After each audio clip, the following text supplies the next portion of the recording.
selamat datang di podcast. Cirat dikit tuh kayaknya pernah itu. Satu bulan 3.000 saja. Tolong tuh alumni dibayar. Rata. Rumor-rumornya kagak gitu. ANJAY anjay. Sampai jumpa. Everybody stand by now. Halo semuanya, kembali lagi di Podcast Ganesha dengan saya Rizka sebagai host, dan di kesempatan kali ini kita kedatangan narasumber yang spesial nih guys, yaitu Budian. Halo. Halo Budian. Halo. Apa kabar Bu? Baik. Ya. Jadi di video kali ini kita akan membahas soal keresahan remaja Bu, yang tentu saja mungkin akan relate dengan kita sebagai seorang pelajar. Jadi Bu, dengar-dengar nih, nanti pada tanggal 11 Juli akan diadakan PTM secara full. Apakah informasi itu sudah benar Bu? Oh iya, tanggal 11 Juli itu merupakan tahun awal atau anak-anak masuk tahun pembelajaran tahun ajaran 2022-2023, tepatnya tanggal 11. Kalau untuk PTM-nya ya 100% anak-anak mulai PTM di dalam atau di tingkatan kelasnya masing-masing. Baik. Seperti itu. Oke Bu, mengenai hal tersebut nih Bu, dari Ibu Dian sendiri itu mempunyai keresahan gak sih Bu? Baik secara sistem pembelajarannya atau mungkin dari muridnya? Kalau keresahan setelah 2 tahun anak-anak belajar daring di rumah, keresahan itu pasti ada menurut Budian. Semisal mereka harus terbiasa untuk bangun pagi, paling tidak terbiasa bangun pagi atau mengatur pola tidurnya terlebih dahulu sehingga besoknya bisa bangun lebih awal. Setelah itu mereka harus terbiasa nih duduk di kelas memakai seragam. Kan biasanya anak-anak mohon maaf ya teman-teman, anak biasanya pembelajaran daringnya mungkin sambil rebahan atau belum mandi atau belum sarapan, dan mulai besok tanggal 11 mereka harus terbiasa dengan menggunakan seragam dari pagi, lalu sudah harus sarapan dari rumah, kemudian berangkat sekolah tidak terlambat, menyesuaikan dengan teman-temannya, dan yang pasti mereka harus terbiasa memakai masker, sekalipun boleh melepaskan masker, tapi dalam kelas mereka harus memakai masker sampai pembelajaran selesai. Seperti itu. Iya Bu, betul. Oke Bu, dari keresahan tersebut nih, kan kita sudah melakukan pembelajaran secara daring atau online kurang lebih 2 tahun. Terus tiba-tiba sekarang kok harus offline. Budian itu punya solusi gak sih buat kita, para pelajar, untuk mengatasi atau meminimalisir keresahan tersebut? Yang pasti solusinya adalah dia harus tahu nih, oh aku sekarang saatnya sudah sekolah dan sudah offline. Artinya dia harus menyadari hal itu. Kesiapan dari rumah harus baik, kemudian di dalam sekolah atau di dalam kelas juga harus baik. Dia harus belajar mulai mengenal temannya satu dengan yang lain.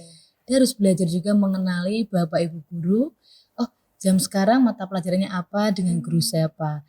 Sehingga membuat mereka menjadi yakin dan betah. Artinya betah adalah siap ikut pembelajaran, kemudian materi atau buku tidak tertinggal di rumah, dan tidak sebentar-sebentar izin keluar karena pembiasaan itu. Pembiasaan yang tadinya di rumah, pembelajaran daring hanya mungkin sebentar, dan sekarang offline terasa agak lama. Terasa ya Mbak ya, terasa agak lama, sehingga dia harus menyesuaikan itu terlebih dahulu. Yang pasti anak-anak harus sadar bahwa sekarang saatnya tatap muka. Sekarang saatnya aku harus bangun, atau saatnya sekarang saya harus tidak boleh malas-malas seperti kemarin, seperti itu. Berarti semuanya berasal dari kesadaran diri sendiri. Iya, yang pasti itu. Oke. Kemarin ini kan murid Semaga ini baru menyelesaikan PAT Bu, atau penilaian akhir tahun, yang nilainya juga sudah dibagikan. Jadi saya dan teman-teman saya ini sedang ngobrolin tentang nilai Bu. Kita ini rata-rata nilainya turun, ya mungkin ada sebagian yang naik juga, yang otomatis berpengaruh terhadap rata-rata. Menurut Budian, rata-rata tersebut itu diperlukan nggak sih Bu? Kan ada mungkin yang menganggap rata-rata itu sebagai patokan untuk kedepannya, tapi ada juga yang malah setelah dibagikan rata-rata, dia malah minder. Tanggapan Budian itu gimana? Secara nilai, rata-rata diperlukan sehingga anak itu tahu ketuntasan dirinya atau sejauh mana pencapaian dia memahami materi tersebut. Iya. Ketika anak-anak mendapatkan nilai rata-rata mungkin jauh di antara teman-temannya, ada yang beberapa merasa tidak perlu, lagian itu buat apa? Ada yang seperti itu. Tapi ada yang merasa bahwa turun 1 sampai 2 angka dia sudah merasa cemas karena memang dia memiliki tujuan yang setelah SMA mau kemana. Iya. Nah, untuk teman-teman yang mungkin sebenarnya mereka tidak bersikap masa bodoh, enggak. Mereka hanya membela diri. Artinya menguatkan dirinya bahwa enggak apa-apa kok nilaiku segini. Tapi coba ditanya lebih detail ke anak tersebut, betul enggak dia merasa nyaman-nyaman aja dengan nilai tersebut? Atau dia ingat enggak kenapa dia bisa sampai nilainya turun atau stuck di situ aja? Misalkan nih dia kegiatan KBM-nya tidak maksimal, baik kemarin sempat daring dan sempat offline ya. Kita kan sempat offline sebentar, kemudian daring lagi. Anak-anak bisa meng-cross check dirinya sendiri. Betulkah saya sudah mengerjakan semua tagihan tugas yang diberikan oleh Ibu Guru? Ketika dia merasa tidak terima dengan temannya yang mungkin nilainya baik, betul nggak ketika setiap ulangan dia dapatnya baik, setiap tugasnya dia mengerjakan dengan baik, setiap pembelajaran dia memperhatikan dengan baik, dan lain sebagainya. Seperti itu. Iya. Kembali lagi ke diri kita. Ya betul, kembali ke diri kita. Dan kembali lagi ke tujuan awal, kita bersekolah mau apa. Iya. Ketika kita sudah memasuki kaki di pintu gerbang, ketika kita berjalan dari pintu gerbang ke kelas, itu tujuan kita mau apa ke sekolah tersebut. Seperti itu. Iya, Bu. Bu Dian ini punya tips nggak sih, Bu, untuk kita para pelajar yang misal ingin meningkatkan nilainya atau yang mungkin nilainya sudah bagus, ingin supaya nilainya agar stabil. Punya tips nggak sih, Bu? Yang pasti tidak boleh merasa pandai, artinya merasa puas dengan mungkin angka kalau dinilai 10 atau 100 ya, itu nilai maksimal. Ketika sudah mendapatkan nilai maksimal, paling tidak anak tersebut tidak boleh merasa puas atau sudah segitu nilainya. Tetapi paling tidak ketika dia mendapatkan nilai 10 atau 100, dia bisa nggak mengaplikasikan ilmunya tersebut di kehidupannya. Di kehidupan sekarang maupun di kehidupan yang akan datang. Kemudian ketika dia mendapatkan nilai baik itu, dia bisa nggak berbagi ilmunya atau tutor sebaya dengan teman-temannya yang mungkin nilainya agak jauh nih dari dia, seperti itu. Ketika dia merasa sudah berpuas hati, setiap materi di setiap tingkatan kan pasti kesulitannya semakin bertambah. Nah, dia bisa enggak di tingkat selanjutnya menyelesaikan materi tersebut sehingga mendapatkan 10 lagi. Karena kalau menurut pengamatan saya, ada anak-anak yang dapat nilai baik mungkin waktu moodnya baik, karena anak-anak remaja moodnya bisa dikatakan ya tidak stabil, bisa stabil hanya tertentu dan bisa tidak stabil ya maksudnya bukan tidak stabil terus enggak, tapi ada kalanya stabil, ada kalanya tidak stabil. Dan yang mengetahui mood itu adalah anak tersebut. Nah, ketika menemukan materi yang dia tidak ngerasa nyaman, dia bisa aja dapat nilai nanti tidak sempurna. Tapi ketika dia bisa mengendalikan dirinya dengan baik, walaupun ketemu materi tidak baik, misalkan bukan tidak baik, mungkin bagi dia agak kesulitan, tetapi dia bisa mengendalikan dirinya dan emosinya, serta pola pikirnya, dia akan mendapatkan nilai yang stabil seperti yang kemarin dia dapatkan. Seperti tapi begitu pula sebaliknya, sehingga ketika dia tidak bisa mengendalikan emosi dan pola pikirnya, nilainya bisa jauh dari kemarin. Seperti itu. Baik, kita sudah ngomongin soal nilai, Bu. Saya jadi ingat nih, kemarin di sosial media banyak yang ngomongin soal nilai itu sebenarnya menentukan masa depan nggak sih, Bu? Apalagi di bidang akademik. Atau mungkin kita sering dengar nilai itu tidak menentukan kesuksesan seseorang. Tanggapan Ibu Dian bagaimana, Bu? Tanggapan saya pribadi, ya benar. Seperti ini, Mbak. nilai memang tidak menjamin masa depan seorang. Kasih contoh ya, Iya. ada si A mendapatkan nilai baik, tetapi dia tidak bisa berjuang atau mempertahankan nilainya. Kemudian dia ngerasa dia yang paling benar atau paling pintar sendiri, sehingga ketika masuk ke perguruan tinggi misalkan, dia kepengen nih dapat perguruan tinggi yang baik misalkan. Yang baik misalkan nomor 1 atau nomor 2 se-Indonesia misalkan, seperti itu. Ternyata daya juang dia tidak bisa keras atau tidak lebih banyak dari yang waktu dia berjuang di SMA. Ya, kurang maksimal. Sehingga dia merasa nilai saya kenapa tidak bisa di perguruan tinggi tersebut ya, misalkan seperti itu. Karena belajar di SMA dengan belajar mempersiapkan diri di perguruan tinggi pastilah berbeda. Kemudian nilai memang nilai menurut saya secara pribadi misalkan dapat nilai 8 atau 90 lebih di rapot ya. Tapi dia tidak bisa mengaplikasikan di kehidupan nyata sehari-hari. Misalkan nih, tidak usah jauh-jauh, misalkan ambil contoh apa ya, PKN misalkan PKN dia tahu bersikap adil seperti apa secara teori, dia tahu menghormati orang lain seperti apa secara teori, tetapi di kehidupan nyatanya dia tidak bisa menerapkan itu.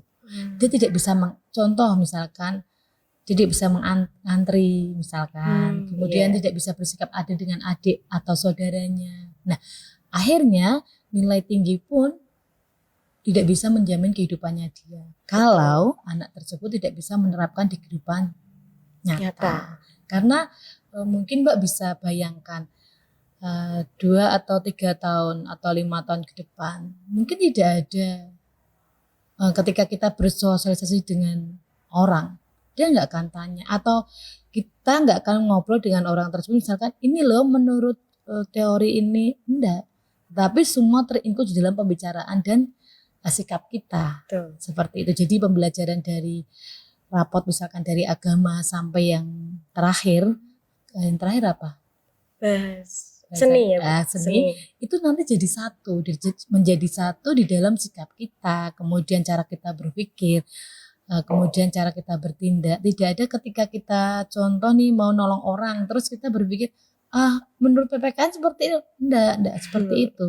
Otomatis. Jadi, iya otomatis. Jadi pengaplikasian nilai itulah yang membuat pengaplikasian nilai di rapot menurut saya pribadi itu yang akan membuat kita bertahan hidup di kehidupan ke depan, atau ketika pressure di sekitar kita itu tinggi, ketika kita bisa mengkolaborasikan mata pelajaran di dalam kehidupan kita akan bisa menghadapi pressure itu atau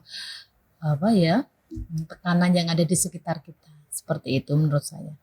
Jadi kegiatan yang positif pasti akan menghasilkan hasil yang positif juga. Iya, Bu? Pasti. Ya. Oke. Ngomongin soal kegiatan positif, Bu. Apa aja sih kegiatan positif yang mungkin akan membentuk karakter kita gitu loh. Kan image kita sebagai seorang pelajar. Apa aja sih contoh-contoh yang akan hal positif yang bisa dilakukan seorang pelajar gitu untuk membentuk karakter? Kalau pelajar ya? Kalau pelajar yang pasti kan ada pramuka, kegiatan sore pramuka itu.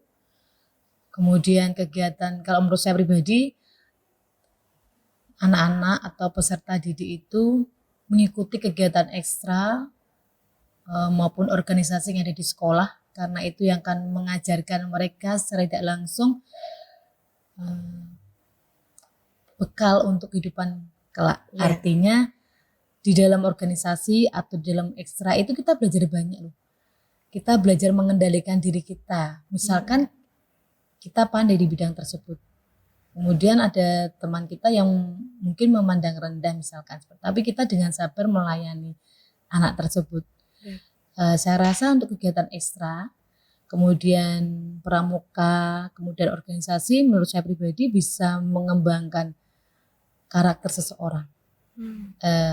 Disiplinnya bisa tertanam di situ, kerja tim, kemudian atau gotong royongnya, kemudian belajar mandiri, menumbuhkan kreativitas, kemudian belajar bertoleransi. Menurut saya secara pribadi, toleransi itu tidak hanya dengan Tuhan, tetapi toleransi adalah pengaplikasian kita dengan teman sebaya. Antar manusia. Ya, antar manusia. Jadi artinya kalau toleransi kita toleransi bukan tidak ada hubungannya, tidak selalu apa kepercayaan saya dan apa kepercayaan kamu tidak, tetapi bagaimana saya memperlakukan kalian atau teman-teman seperti itu. Begitu pula sebaliknya teman-teman. Berarti untuk membentuk kegiatan positif tersebut bisa dengan ekstrakurikuler. Iya, kalau menurut saya dan pribadi di luar akademik ya Bu? Iya, di sekolah ya. Iya. Ekstrakurikuler, kemudian ketika anak punya bakat silakan dikembangkan. Kalau tadi kan kita sudah bahas tentang akademik ya. Iya.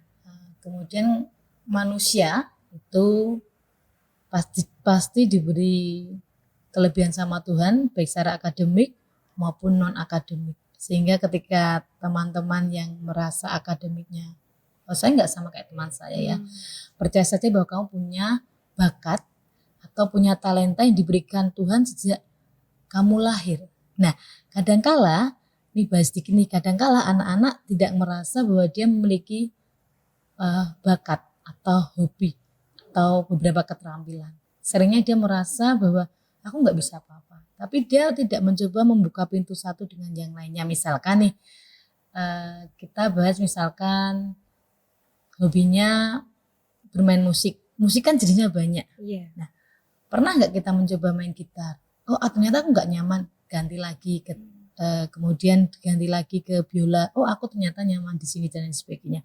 Artinya kita harus membuka pintu-pintu tersebut. Oh, mencoba ini, oh tidak cocok ternyata. Oh, itu bukan passion saya kok. Terus coba ganti lagi. Nah, dari situ nanti akan ketemu bahwa oh, saya berbakat di sini, bisa saya kembangkan untuk bekal kehidupan saya kelak. Artinya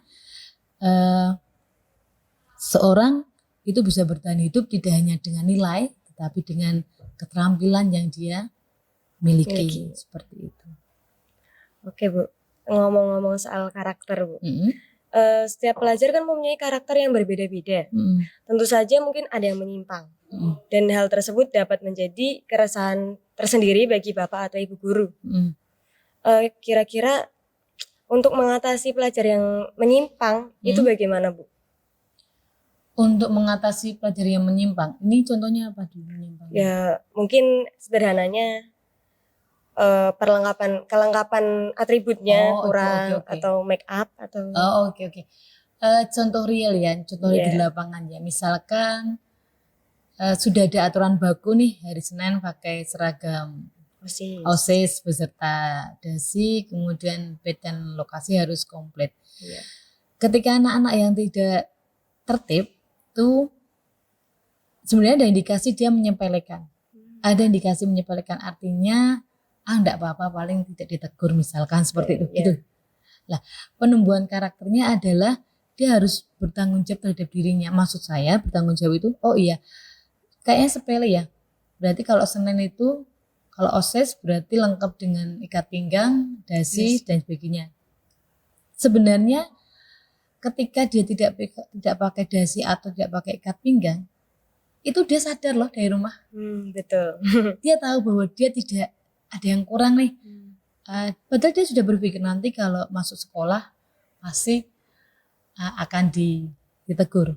Untuk anak-anak yang punya karakter bertanggung jawab, dia tetap berangkat kok, walaupun dia tidak memakai dasi. Dia nanti akan ditegur dan dia akan mengungkapkan permasalahannya atau alasannya. Alasannya mungkin bagi dia agak masuk akal, satu kali alasan misalkan seperti itu. Kemudian yang tidak pakai ikat pinggang misalkan, ada anak-anak yang kalau karakternya tidak baik, bukan tidak baik saya rasa, mencoba untuk tidak baik. Karena setiap manusia, setiap anak, setiap peserta didik menurut saya itu baik adanya.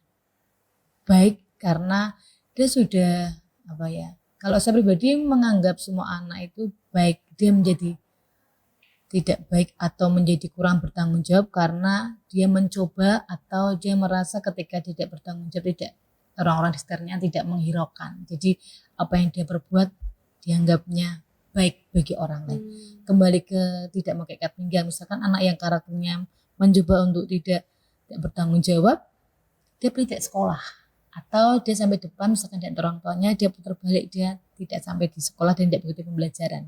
Nah, sama-sama memiliki pelanggaran, tetapi anak yang satu tetap sekolah dengan konsekuensi mungkin ditegur, yang satu memilih tidak sekolah karena tidak mau ditegur.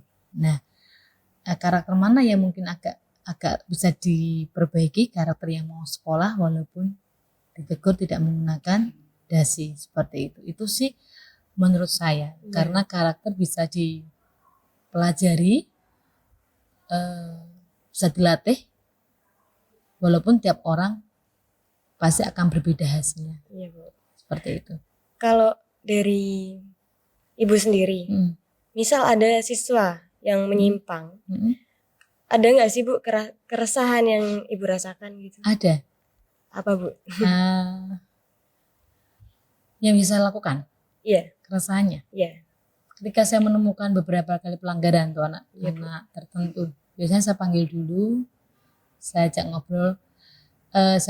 Yang biasa Budian lakukan, saya panggil, saya ajak bicara 4 mata, dalam arti 4 mata itu tidak ditegur di depan orang banyak, enggak.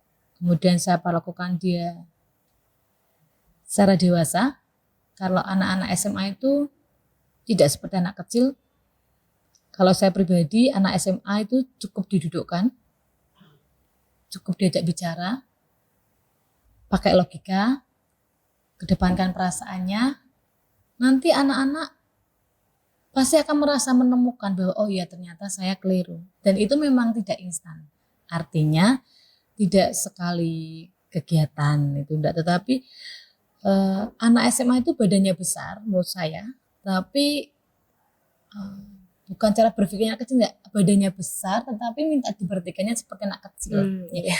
Ketika salah mintanya dipeluk, tetapi ketika benar mintanya dilepas. Artinya dia ini loh Bu, aku udah gede, tetapi iya udah besar, tapi dia ketika ditegur secara kasar atau di depan banyak orang, mungkin dia tidak mau merasa malu seperti anak kecil, tapi dia ingin dilakukan seperti anak besar. Jadi kalau saya melihat anak SMA, ada beberapa karakter anak yang bisa ditegur langsung karena dia modelnya bisa menerima. Ada yang harus ditarik sendiri. Ditarik itu bukan tarik fisik ya, enggak ya. Ditarik diajak ngobrol sendiri, dibangun perasaannya bahwa saya menghargai dia dan sebagainya. Nanti dia akan, oh ya tadi aku keliru, oh ya aku harus seperti apa. Karena dia sudah bisa, karena anak SMA sudah bisa memilih atau memilah benar dan salah sebenarnya. Cuma kadang-kala dia ego dengan dirinya bahwa enggak kayak gitu kok. Padahal dia tahu bahwa dia salah, seperti itu. Bisa jadi terpengaruh dari luar ya Bu? Iya betul. Ataupun dari keluarga. Nah, iya. Kira-kira faktor-faktor yang membentuk karakter tersebut itu apa aja sih Bu? Faktor yang membentuk, yang pasti dari keluarga, kemudian mohon maaf contoh di dalam keluarga, contoh kecil dalam keluarga misalkan habis makan jajan misalkan. Kalau dia melihat orang tuanya membuang sampah di tempat sampah, dia akan lakukan yang sama. Tetapi mohon maaf ketika melihat boleh dibuang taruh di sembarangan, dia akan lakukan hal yang sama. Itu ketika anak kecil ya. Apalagi itu berulang sampai anak-anak menjadi remaja atau seusia SMA. Ada yang anak SMA habis makan permen bungkusnya, karena dia nggak tahu tempat sampahnya di mana, dia taruh di saku. Karena itu kebiasaan di rumah, kalau buang sampah harus tempat sampah. Jadi pendidikan karakter bermula yang pertama adalah dari keluarga. Kemudian dikuatkan lagi dengan norma dan agama yang pasti. Kemudian ke sekolah. Ketika kalau di sekolah kan aturan jelas ya, nomor 1 sampai sekian gitu. Kalau di rumah kan aturannya mungkin ada yang tertulis, ada yang lisan. Ya kan, oh nggak boleh pulang malam, maksimal pulang sampai rumah jam 9. Itu tidak tertulis, itu lisan, tapi itu berulang kali dia dengarkan setiap hari di rumah. dia akan tahu kalau jam 8:30 dia harus pulang misal.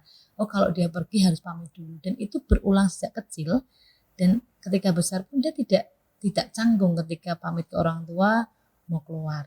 Nah, pembentukan karakter berawal dan utama adalah dari rumah, kemudian dia mencontoh orang-orang dewasa di sekitarnya dulu. Setelah itu ketika pendidikan karakter tidak langsung besar, tidak langsung besar SMA kan enggak, Mbak. Jadi dari kecil kemudian terekam di benaknya dia, di otaknya dia, kemudian diwujudkan dengan sikap atau perbuatan, lalu dia berperilaku seperti itu atau memiliki karakter seperti itu. Ada contoh nih unik mungkin. Sudah tahu sekolah masuk jam 7 kurang 5. Jam 7 persis kan gerbang kita ditutup ya. Iya. Orang tuanya masih mengantar jam 7:05. Orang tuanya loh yang mengantar. Artinya apa, di jalan itu tidak ditegur dulu atau saya nggak tahu, atau ini fenomena di lapangan ya.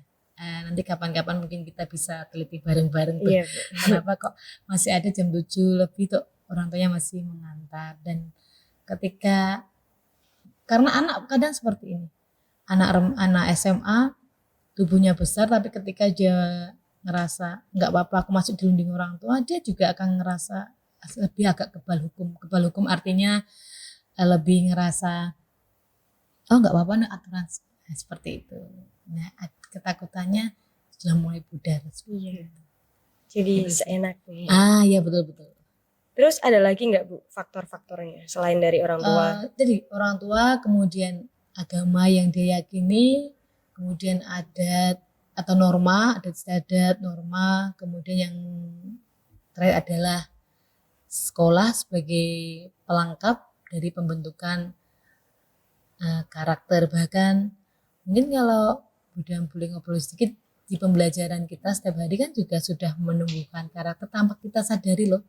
Contoh nih, penumbuhan karakter ketika Bapak Ibu guru masuk diberi salam dan berdoa, itu juga sudah penumbuhan karakter. Kemudian bekerja sama dengan tim itu juga penumbuhan karakter. Kerja kelompok adalah pembentukan karakter selain ekstrakurikuler. Ada kan anak-anak yang hanya titip nama. Iya. Ada anak yang optimal atau total semua idenya dia, tapi dia tidak dikeluarkan, tapi dia tidak menguasai, tapi dikeluarkan seperti itu. Oke Bu, kalau jati diri dan pola pikir itu berarti sangat berpengaruh ya? Iya betul.